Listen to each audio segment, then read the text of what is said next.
எல்லா சாலைகளையும் இப்போ வந்து புதிய சாலைகளாக அமைத்திருக்கிறோம். அகலப்படுத்தி 4-வே ட்ராக்லாம் போட்டு கொண்டு வந்திருக்கோம். இது வரைக்கும் இந்த தொகுதியில் வந்து ஒரு பஸ் டெப்போ இல்லாமல் இருந்தது. குன்னம் தொகுதிக்கேவா? ஆமாம், பெரம்பலூர்லேருந்தோ அரியலூர்லேருந்து தான் இயக்க வேண்டிய சூழல் இருந்தது. ஓகே. ஏன்னா இந்த தொகுதியை புதுசாக உருவானது, அதனால் இப்போ 2 பஸ் டெப்போ கொண்டு வந்துட்டேன். ஸோ அந்த கிராமங்களுக்கு எல்லாம் இப்போ சர்வீஸ் கொடுப்பதற்கு இது மிக எளிதாக அமைந்து விட்டது. அதே போல் மின்சார பிரச்சனை ஒரு நீண்ட கால பிரச்சனைகள் இருந்தது. இன்றைக்கு வந்து செந்துறைங்கிற ஊரில் வந்து 110 kV அப்கிரேட் பண்ணியிருக்கோம். சப்ஸ்டேஷன் புதுசாக 2 சப்ஸ்டேஷன் கொண்டு வந்துடுவோம். இதெல்லாம் வந்து நீண்ட காலமான கோரிக்கையாக இருந்தது.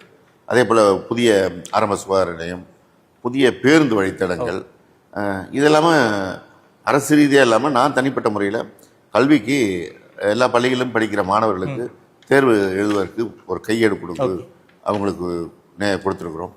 அதே மாதிரி கையேடு பல்வேறு மாவட்டங்களுக்கும் போச்சுன்னு கேள்விப்பட்டேன். ஆமாம், பலரும் இதை பார்த்துவிட்டு நல்லா இருக்குது, நல்ல ரிசல்ட் கிடைக்குதுன்னு சொல்லி பல எம்எல்ஏக்கள் அவருடைய தொகுதியிலையும் தயார் பண்ணி இதை கொடுத்துருக்குறாங்க.